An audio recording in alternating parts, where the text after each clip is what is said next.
Saludos a todos de nuevo en este espacio, La Verdad, este podcast creado para todos aquellos que intenten salir un poco del pensamiento común y conocer un poco la verdad en tantos asuntos. Seguimos queriendo hacer justicia, recordando a Benedicto XVI, esta figura importante en la Iglesia, y lo hacemos hoy con un amigo, un invitado, el padre Vladimir, que de alguna forma, no diremos que lo conoció, pero tuvo contacto con él, coincidió en Roma, creo que durante ¿cuántos años estuvo en...? Bueno, participé junto al clero. Bueno, lo primero, saludos a todos. Saludos, padre Vladimir. Saludos, Pache.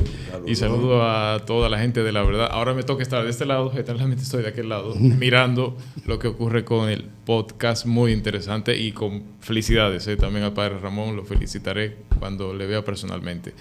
Bueno, pues me tocó a mí, y junto a una peregrinación que hicimos en el 2009, encabezada por el entonces arzobispo, el cardenal Nicolás de Jesús López Rodríguez, y ese año fue la clausura del año sacerdotal, 2009. En el 2005 fue cuando Ratzinger se convirtió en Benedicto XVI, y como todos recordamos, precisamente en esos años comienza la prensa a focalizarse y a dar luz a todo el tema de los abusos sexuales de parte de sacerdotes a menores. Uh-huh. Ya sabemos un poco todo lo que se puede decir, lo que se puede pensar sobre ese tema delicadísimo, doloroso para la vida de la misma Iglesia, para la vida del ministerio sacerdotal. Pero coincidió en esos años, todos los recordaremos. Pensábamos en Estados Unidos, pensábamos en Irlanda, en otros tantos países, uh-huh. Pensábamos en México, pensábamos en Chile, que era una cascada, ¿no? Como que se sucedían las cosas. 2005, 2006, 2007, 2008, 2009, así. Y en el 2009 es el año en que la Iglesia dedicó a pensar en el ministerio sacerdotal, en el jubileo, en el año sacerdotal. Entonces, de aquí, como de otras tantas diócesis, fuimos allí a Roma a la clausura del año sacerdotal. En la vigilia, bueno, se realizaron una serie de actividades, concluyendo un fin de semana, con una vigilia el sábado, como se suele hacer en los eventos eclesiales y multitudinarios, y al día siguiente la Santa Misa. A mí me impresionó muchísimo, que lo recordaré siempre, en la vigilia, que 5 sacerdotes, uno por cada continente, hizo una pregunta a Benedicto XVI. ¿Esto era a nivel diocesano o de la conferencia episcopal? No, se organizó como arquidiócesis de Santo Domingo, pero participaron sacerdotes de otras diócesis, éramos como en total 35, 36. Fue una experiencia muy hermosa porque no solamente fuimos a Roma, sino que también fuimos a Ars, a conocer, a entrar en contacto con el santo cura de Ars, el patrono de todos los párrocos, en fin. Y ya luego decía, retornando a esa noche, a ese fin de semana que culminaba el año sacerdotal,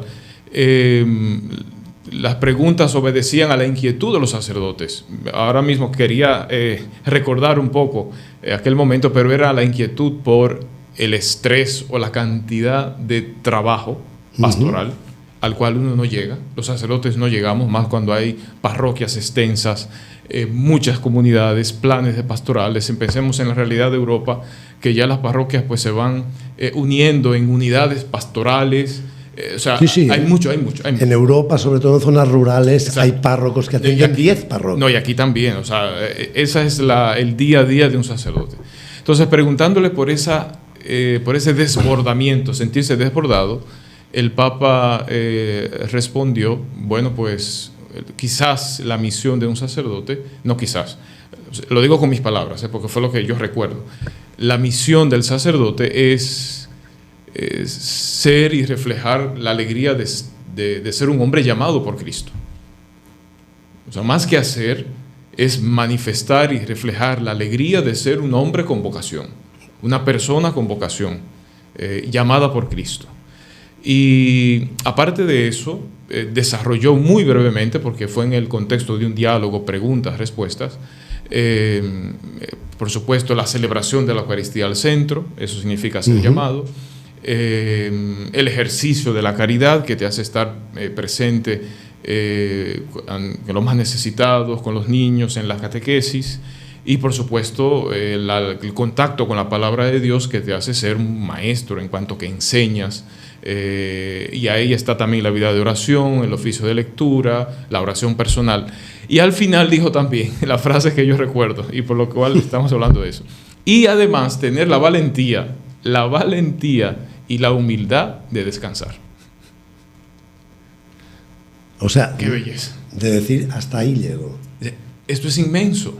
El trabajo pastoral es inmenso. No depende de nosotros. O sea, primera inquietud del primer sacerdote, hecha esta inquietud de un sacerdote representando América Latina, podríamos decir. Santidad, díganos algo. Estamos agobiados con el trabajo. La mies es abundante, los obreros son pocos. ¿Qué hacemos? Todo lo que he dicho primero y al final. Y ten la valentía y la humildad de descansar. Oh, yes. Buenísimo. Y otra de las tantas preguntas del diálogo tan rico que se sucedió esa noche en la Plaza San Pedro, y sacerdotes venidos de todo el mundo, fue maravilloso.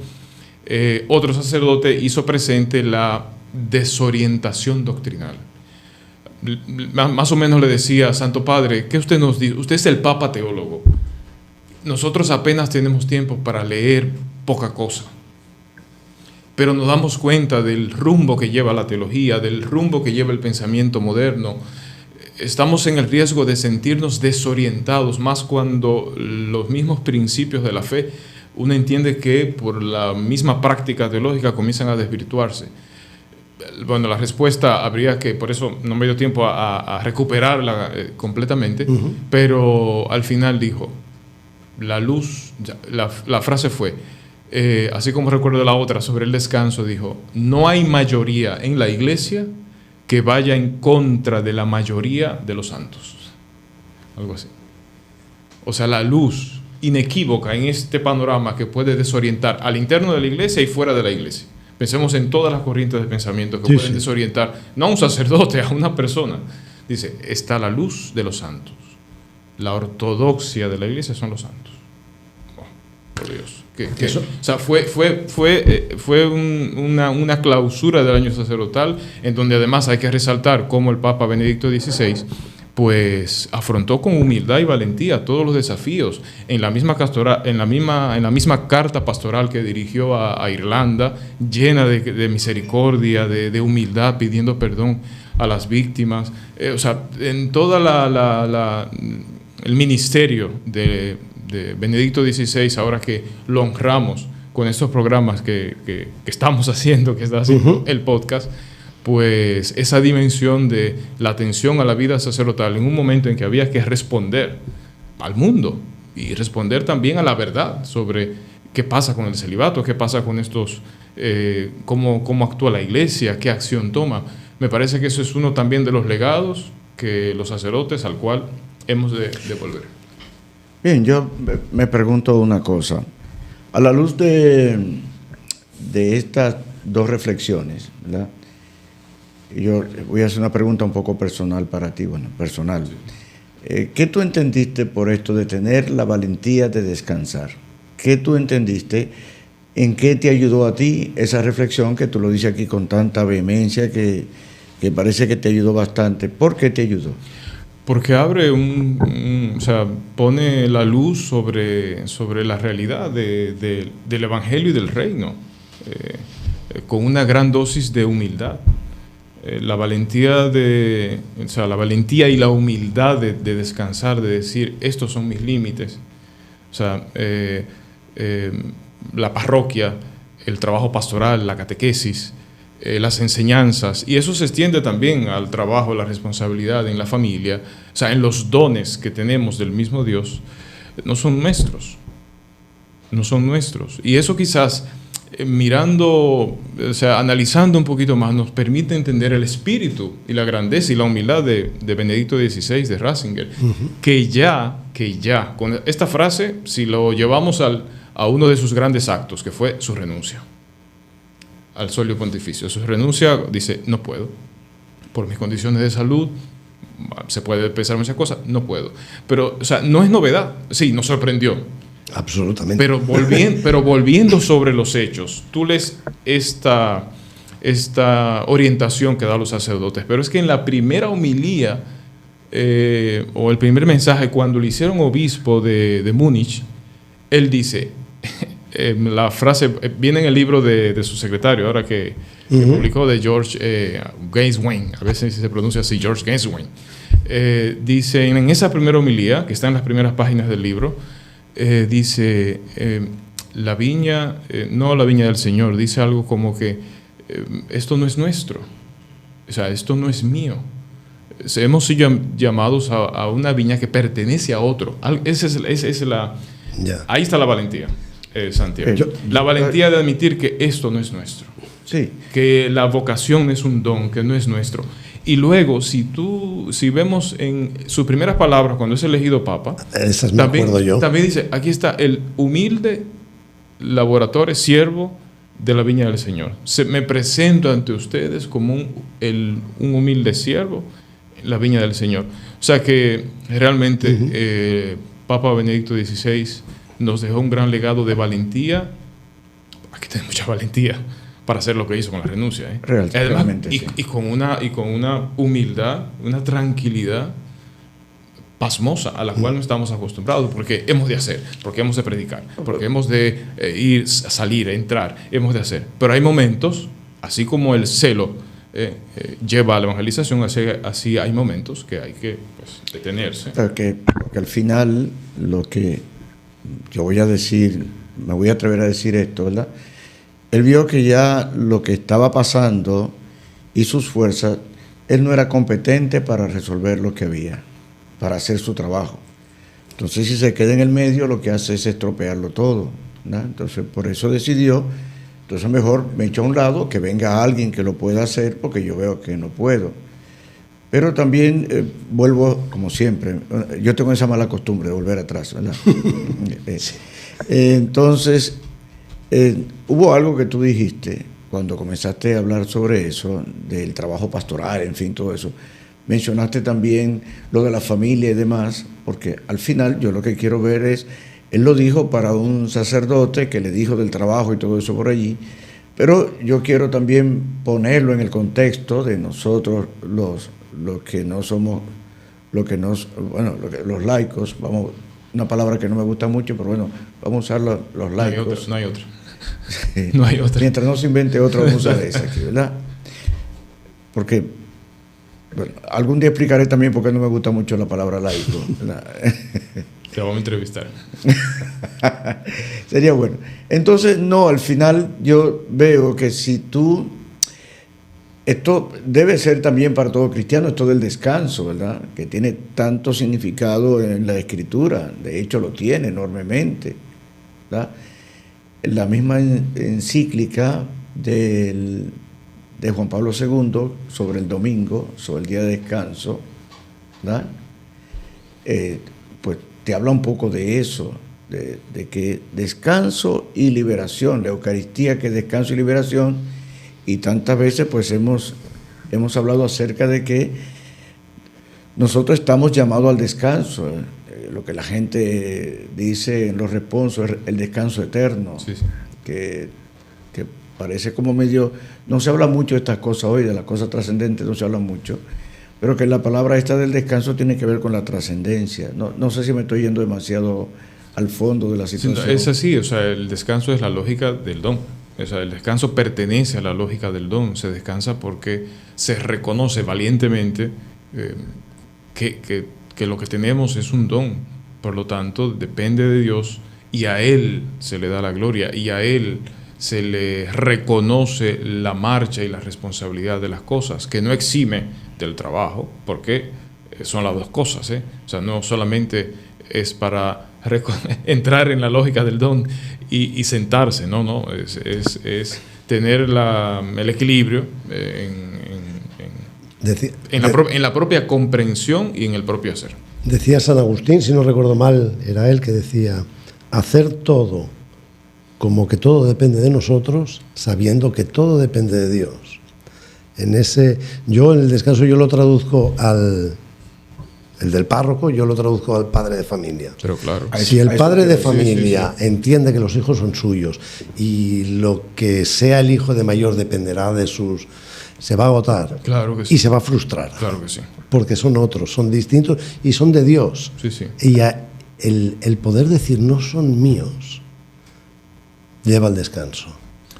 Y eso es una gran liberación, entiendo yo, para todo el que tiene alguna responsabilidad y que tiene el peligro, al final, de por soberbia o por ceguera, hacer las cosas propias. Todos estamos en ese precipicio, en ese borde, en el hacer de las cosas. Yo veo tantos padres de familia que están angustiados por resolver todo, por hacer todo, por dar y no sé cuánto, y llevar a su familia a un nivel, no sé qué cosa, ¿verdad? Que al final, en mi mismo trabajo como psicólogo, veo gente muy angustiada y que se pierde un montón de cosas porque piensa que todo depende de él y que tiene que resolver todo, o no sé qué cosas. A veces pensamos, si yo falto, no sé, pero al final, si yo falto, alguien tiene que hacerse cargo de eso.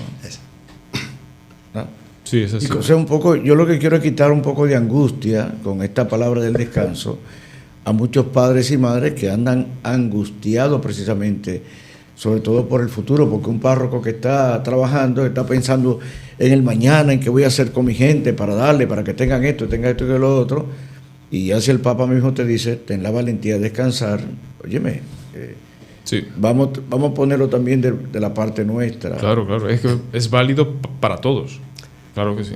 Ahí si no viene la famosa pregunta del padre de familia, ¿qué hice mal? Si yo tenía una proyección sobre este hijo y mira, Ligia Elena, le cantaba Rubén Blades, de nada sirvieron regalos, ni viajes, ni monjas. Ya, descansa, pues no hiciste nada mal. Es que es otro, que no es tuyo. Otra canción de esa más profana todavía, la de Serrat, que habla de señora. Exacto. Esa no la sé. ¿No lo sabes? Esa no. Bueno, Jordi y yo lo sabemos por algunas cosas. Uno por procedencia y otro por edad. Bueno, hablaba de doctrina y me gustaría un poco saber, como sacerdote que también ha estudiado en Roma, la aportación de Benedicto XVI a la teología, a la doctrina. Siempre se ha hablado del Papa teólogo. Me gustaría un poco saber... Bueno, pues trasladando el foco ahora hacia lo que tiene que ver con la vida del matrimonio y de la familia, lo que decíamos antes tiene que ver también sobre todo con la experiencia personal de mi participación allí en ese 2009, en la clausura del año sacerdotal. Pero todos, gran parte de los católicos, coincidimos en que, bueno, una de las grandes aportaciones del Papa Benedicto XVI la tenemos, bueno, en todos sus documentos, pero el primero, como sabemos, siempre programático. Entonces, ahí se delinea como el fuerte del pensamiento. Y la primera encíclica de Benedicto XVI, Deus Caritas es una reflexión sobre el amor. Una reflexión sobre el amor desde la revelación bíblica y por lo tanto toca lo que es la novedad del amor en el matrimonio cristiano. Por lo tanto, es de una importancia singular para los estudios del matrimonio y la familia. Juan Pablo II, por ejemplo, nos dejó, y tenemos en Juan Pablo II un pensamiento muy vastísimo, riquísimo, profundo en temas de antropología. Ya, por ejemplo, cuando pensamos en sus catequesis sobre el amor humano, la preocupación de la familia sobre la identidad de la persona humana. La teología del cuerpo. Teología del cuerpo. Yo quiero que eso lo dejemos para otro programa que tiene que venir. Bueno, es cierto, vamos, muy bien. No nos desviemos. Está bien, ok, no nos desviamos. Entonces, en Benedicto... Que Jordi, cuando le dicen algo que le gusta, de una vez se engancha. Sí. Entonces, en Benedicto XVI tenemos... Benedicto XVI, Ratzinger, bueno, pues tiene su maestro es San Agustín. Entonces San Agustín ya sabemos lo que saca del corazón humano cuando descubre ese amor fundante y primero. Entonces, formado en la escuela de San Agustín, en sus estudios como teólogo. Entonces, Ratzinger propone a toda la Iglesia su reflexión madura sobre el amor, que ya es entonces la reflexión madura del magisterio sobre el amor. ¿En qué sentido madura? Porque sobre el amor hay muchas preguntas. En el mismo documento uno lo comienza a leer y dice, bueno, aquí hay una dificultad en el lenguaje, porque el amor designa muchas cosas. Amor al trabajo, amor entre los amigos, amor de la nieta hacia la abuela, de la abuela hacia la nieta, amor, etcétera, etcétera, etcétera. I love New York. I love, exactamente. ¿Qué significa eso? I love New York o I love Santo Domingo, cuando uno corre por el malecón por ahí, exactamente, sí. Lo mismo. Dice, pero parece que lo que asume el papel de prototipo es el amor entre un hombre y una mujer, el amor sexual. Indudablemente. El amor entre un hombre y una mujer. Entonces, la pregunta es, con la que parte la reflexión es, ¿son experiencias distintas o es la misma experiencia? En esta gran variedad fenomenológica de manifestaciones, de expresiones, de lenguaje para esa experiencia, ¿hablamos de una experiencia unitaria o cada tipo de sentimiento, de experiencia que se le pueda llamar amor está pues desconectados unos de otros? Y por ahí comienza la reflexión y hace esa pregunta y luego hace otra pregunta. Hay un tipo de amor que es el amor espontáneo, el que no se controla, es el amor erótico, el amor del eros, ese amor que promete felicidad, que está ligado al placer, ese tipo de amor, sí, sexual. La Iglesia lo rechaza, la Iglesia lo envenenó. Lo demonizó. Lo envenenó, dice. No Sí. Lo demonizó, no lo envenenó. Ahí cita ahí a Nietzsche, que hace esa acusación a la Iglesia. La Iglesia envenenó al eros. Y luego sigue las reflexiones y hace otra pregunta. Me detengo en las preguntas porque uno puede ver si son actuales o no, si interesan o no. Y luego hace otra pregunta.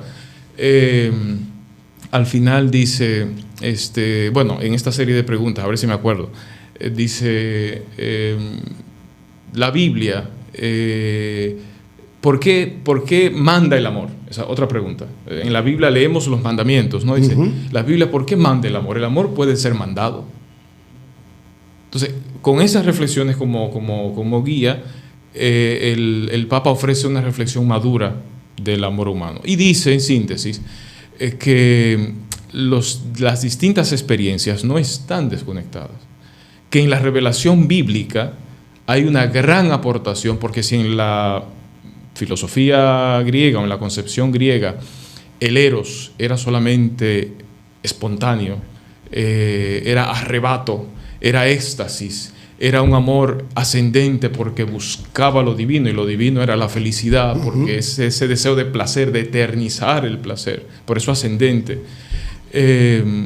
Y luego tenían otras definiciones para el amor, para designar el amor de filía o de amistad.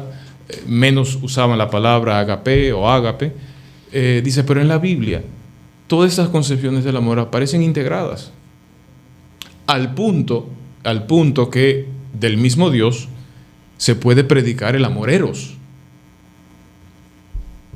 Entonces eso es una bomba. Sí. Tiene grandísimas repercusiones en cuanto a que es el amor cristiano, es la propuesta cristiana. El aporte de Benedicto XVI es que lo está clarificando con mucha simplicidad y como fruto de su reflexión y de su interés y de su preocupación como teólogo y en este caso también como sumo pontífice. Entonces, dice, esa novedad que tiene la Biblia, que puede presentar a Dios como un amante eros y como un amante ágape. Eros en el sentido de que busca la unidad. Eros en ese sentido de que ama al hombre. Se complace en el hombre. Exactamente, tiene las características del éxtasis, las características del placer. Del placer. Exactamente, de la complacencia del placer. Aparecen unificados por dos novedades. Primera, bíblicamente, que en la Biblia está clarísimo que Dios solamente hay uno. Dice, mientras las otras religiones no hay esa claridad, o parece que sí, pero son contradictorias. En el Dios de la Biblia, nuestra Biblia que conocemos, de la revelación judeo-cristiana, la revelación judía, Dios es uno. Desde desde la primera página, podemos decir, sí. no lo dice así, pero para entender, desde la primera página, Dios es uno, no hay dudas. Esa es como la gran verdad, Dios es uno. Eso permite, y hay una frase hermosísima que dice, está en relación el monoteísmo del Dios del Antiguo Testamento, del Dios de la Revelación, está en relación con el amor exclusivo del matrimonio monogámico. Hay una relación. ¿Por qué? Porque las características del amor de ese Dios que es uno es la exclusividad y lo definitivo o la temporalidad. Todo parte de ello. Y luego dice, otra de las grandes novedades de la concepción bíblica de la revelación, lo que aporta la revelación, aparte de la claridad en cuanto a que Dios es uno, es que ese Dios ama al hombre. Y por lo tanto ha creado al hombre. Y es el término de creación. Cuando decimos que Dios es Eros, cuando el Papa dice que Dios es Eros, ¿no? Tomando al pseudo Dionisio, otro autor, sí, un autor del siglo IV, padre de la Iglesia, en este caso griego, pero más o menos contemporáneo de San Agustín,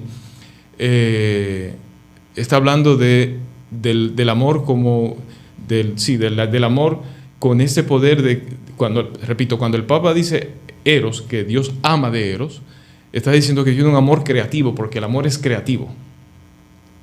O sea, ¿cómo se une Dios al hombre? ¿Cuál es la pasión de Dios por el hombre? Porque lo crea. Lo crea. Lo crea y más adelante lo redime, lo salva. Lo salva de un modo dramático, dice. Ahí está también el Eros. Lo salva de un modo dramático con la muerte. Ya. Pensar que esto del amor conyugal, de la exclusividad y demás, ¿verdad? Vladimir, que como sabemos está plasmado en todos los libros de la Escritura, que todos hablan del matrimonio, todos hablan de este amor conyugal, hasta llegar al punto en que hay este libro que es el Cantar de los Cantares, que no menciona la palabra Dios por ningún lado, y es un amor que hay entre dos personas, que la tradición judía la puso como Dios, como Israel y el pueblo de Dios, como un amor exclusivo. Sí. Y a todas luces erótico. Erótico, sí. El de los Cantares, sí. Tiene imágenes bastante fuertes que mucha gente no se la... Poéticas, pero, claro, pero que sí, no hay que indagar mucho para saber. Cuando describe la mujer que él quiere, la describe bastante bien, de arriba abajo. Uh-huh. ¿Ah? Entonces el Papa cita también el Cantar de los Cantares, naturalmente, y dice que sobre el Cantar de los Cantares, que tiene esas dos, con la terminología, utiliza los términos hebreos que vienen allí, yo no los recuerdo ahora, para designar el amor, ese amor más indeterminado, que tiene la característica de la búsqueda, de la ascendencia, y luego está la otra terminología, la otra palabra que designa ya el amor, pues, de ágape, que es el amor de donación, de renuncia, porque descubre la belleza del otro. O sea, el Papa está diciendo que el Papa nos dice, le dice a toda la Iglesia, le dice a los matrimonios cristianos, Eros y ágape, el amor que ustedes tienen sacramental están unidos. ¿Por qué? Porque la fuerza de la espontaneidad, la fuerza de la chispa inicial, en donde se queda la mayoría de las relaciones, y lo sabemos que así funciona, desde distintos niveles, no llega a la renuncia que significa descubrir al otro. O sea, ¿cuál es el proceso de maduración propuesto por la fe? Y que el Papa explica muy bien. Porque no llega esa fuerza primera a descubrir al otro, se queda en el egoísmo del placer. Entonces la revelación bíblica lo que hace en Cristo, aquí pasa, entonces ya hace el otro paso, uh-huh, en Cristo, en la cruz, lo que hace es abrir esa fuerza a descubrir al otro, para que realmente sea exclusivo, porque aparece el valor de la persona, la dignidad de la persona, y aparece entonces la característica de eternidad o de felicidad. Porque en todo amor, incluso en el eros, sobredimensionado en el eros o con fuerza positiva, si es maduro, aparece la promesa de la eternidad en cuanto que es promesa de felicidad. La gente se enamora por una experiencia de felicidad. Tiene la experiencia de la felicidad en la chispa de la pasión. Muy bien. Eso viene redimido y realmente realizado cuando se da en el descubrimiento del otro y no en el abuso del otro, no en la utilización sexual del otro para fines egoístas. O sea que hay una pedagogía posibilitada por la redención. Dirá Juan Pablo II, por la redención del corazón. Exacto. Podemos decir, porque también aparece la imagen del esposo, del amor esponsal en los libros proféticos, podemos decir que el amor esponsal, el amor de hombre-mujer, tiene una misión hoy en día, en medio de esta generación, de hacer presente el amor de Dios. Sí, lo dice muy bien. Y la frase que dice el Papa Benedicto XVI, si no lo recuerdo mal, es o sea, el amor entre un hombre y la mujer es la medida. Es la medida. O sea, Dios ha querido, Dios mismo ha querido que la medida de su amor, oiga bien la frase, la medida de su amor sea el amor entre hombre y la mujer. O sea, es la visión más palpable para los ojos humanos, sí. De lo que es, lo que no podemos abarcar con nuestro entendimiento. ¿Dónde está el ágape ahí? Está el ágape, pues él dice, en la Eucaristía. El matrimonio se nutre de la Eucaristía. ¿Qué es la Eucaristía? Es el ágape divino. Dios en contra de sí mismo. Dice esa frase, Dios en contra de sí mismo en cuanto que asume la muerte y perpetúa. Entonces, hace perpetuo. Como ese tipo de amor, ese amor pleno, lo hace perpetuo en la Eucaristía. El matrimonio cristiano se nutre de la Eucaristía, come la Eucaristía. Por eso Eucaristía y ágape es lo mismo. Me resulta la frase aquella que Dios no perdonó ni a su propio Hijo,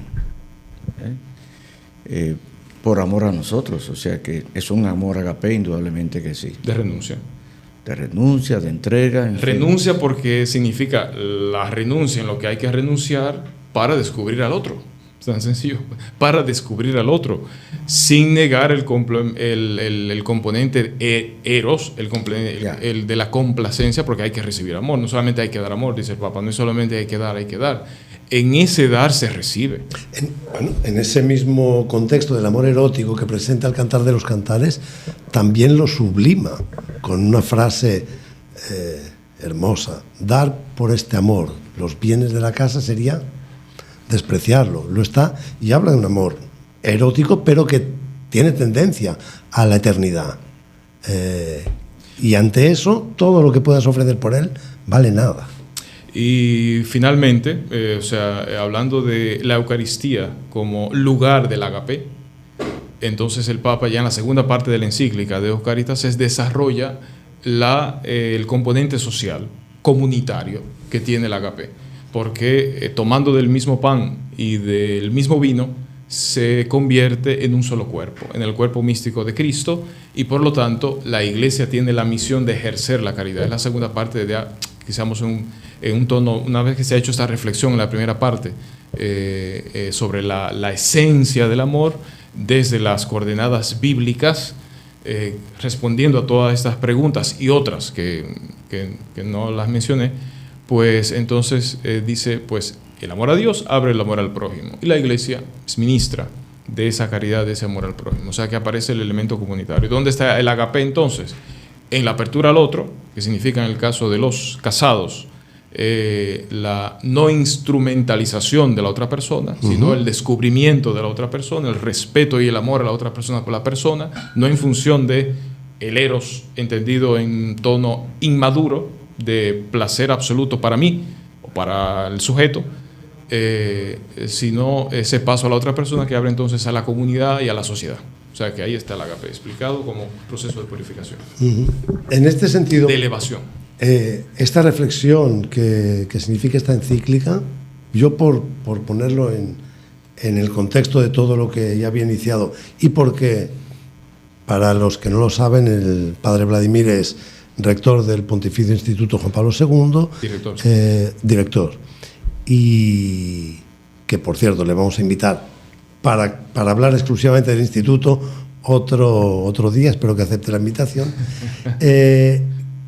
Esta encíclica, a nivel doctrinal, es continuista a todo lo que era la doctrina de Juan Pablo II, que fundó el pensamiento del Instituto Juan Pablo II.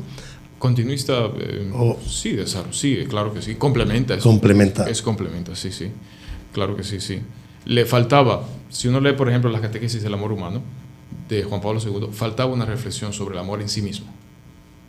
La tiene Benedicto XVI. Sí. Juan Pablo II se enfoca más, se detuvo más en esa relación, o sea, en sus manifestaciones, pero no en la reflexión en estas características: eros, ágape, filía, concepción bíblica en sí mismo. No, eso no lo hace Juan Pablo II, lo hace Benedicto XVI. Quizá era más desde el punto de vista antropológico, Juan Pablo II, la persona. Entonces, Papa Benedicto XVI, Papa teólogo de teología fundamental. Okay. Papa Juan Pablo II, Papa filósofo, Papa Juan Pablo II. Entonces tú tienes ahí un fenomenólogo y un antropólogo. Sí. Hemos hablado, vamos a decir, un poco extendido sobre el amor de Eros, ¿verdad? Y sobre el amor de Agape. ¿Y qué tal del otro amor? Que los griegos presentan 3 palabras para el amor. ¿Cuál es la otra palabra? La amistad, la filía. La filía. Exacto. Que es un amor de amistad. De amistad. Entonces, tú me das y yo... Ahorita hablamos de tú me das y yo te doy, ¿verdad?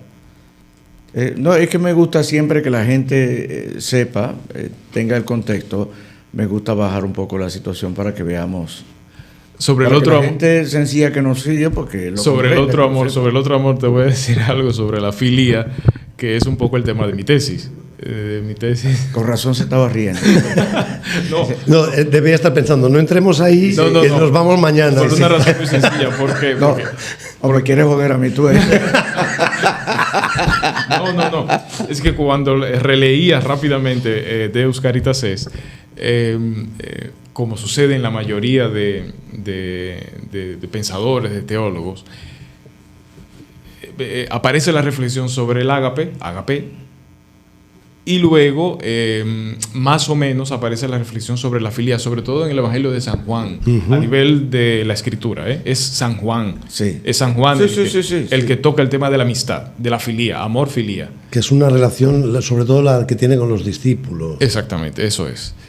Pero digamos que Santo Tomás de Aquino, que es sobre quien yo hice la tesis, yo entendí en un momento, guiado por mi profesor, que ambos, agape y filía, se complementan en su interpretación. Por tanto, hay que unir San Pablo, que es el que utiliza agape en el himno de la caridad 13, 1 Corintios 13, y Juan 15, cuando le dice a sus amigos: vosotros sois mis amigos si hacen lo que yo os mando. Nosotros no os llamo siervos, les llamo amigos. Entonces, la argumentación, el razonamiento sobre ambos amores es posible hacerla juntos. Benedicto XVI no la hace. No, yo no quiero decir que esté mal, esto simplemente no le da tiempo, porque es una cosa ya muy, muy precisa. Te voy a algo muy puntual. Muy puntual. Nosotros, profanos, al fin y al cabo, no conocemos el griego, ¿verdad? Espera, yo lo estoy diciendo riéndome, pero no es para reírse. No, yo sé que no. No es para reírse, o sea. No, estamos... Yo sé por qué tú te ríes, no te preocupes. No. En una homilía que escuché de un obispo, en una Eucaristía que estamos unos pocos ahí, él hizo una reflexión sobre el filía y el agape. Y la hizo con la escritura, que es con Juan 21, cuando están Jesucristo y Pedro hablando. Que en español, tú lo ves en la Biblia, dice: Simón de Pedro, ¿tú me amas? Y entonces Pedro le responde: tú sabes que te quiero. Sí. Es interesante porque hay una canción por ahí que dice: casi todos sabemos querer, pero pocos sabemos amar. Esa de José José. Bueno, hay otros más que lo cantan, pero bueno, El caso es que él me envió el texto en griego, ¿verdad?, con la traducción debajo, y yo entendí perfectamente eso. Jesucristo le dice, Pedro, tú agapeis mí. Sí. Entonces Pedro responde, yo filias te. O sea que de alguna manera también como que no sé, se ve como que el amor de Pedro, quizá al final, yo no tengo todo el texto en griego y indudablemente no lo voy a poder leer, ¿verdad? Pero él, está ese texto que él me envió, para mí es una joya, en donde Jesucristo le está pidiendo un amor a Pedro y Pedro le contesta con el otro. Es así, al final Jesucristo como que lo toma, lo que tú dices, ¿verdad?, sobre el caso de que lo pone como lo mismo al final, o uno a continuación del otro, uno complemento del otro. Yo no sé esta parte de la escritura un poquitito como se me hace un poco difícil. Sí. Bueno, en ese pasaje no, o sea, no, a ese nivel no podría decirte, pero está claro que, o sea, no se pueden separar. Es lo que dice Papa Ratzinger, Benedicto XVI, que la revelación bíblica unifica, porque parte de la unidad de la persona, cuerpo y alma. Entonces a partir de ahí el amor también viene unificado y purificado. O sea que aunque en distintos textos aparezcan distintos, o en de manera, se puede establecer una diferencia entre el amor de Pedro de un tipo y el amor que Dios le está ofreciendo de otro, pero sabemos que la experiencia, porque si de Dios, si al propio Dios le atribuimos el eros, al propio Jesús le atribuimos la filia también, y al mismo Pedro también el agape. O sea que... Sí, bueno, está claro que aquí hay materia, tenemos que hablar mucho, hay mucho material que hablar. Padre, le queremos invitar porque queremos hablar un día del Instituto Juan Pablo II, presentarlo a todos aquellos, muchos lo conocerán y muchos no lo conocerán, y es bueno que esta realidad que está y que tiene mucho que ofrecer, cuando guste, debemos de presentarla. Nos fuimos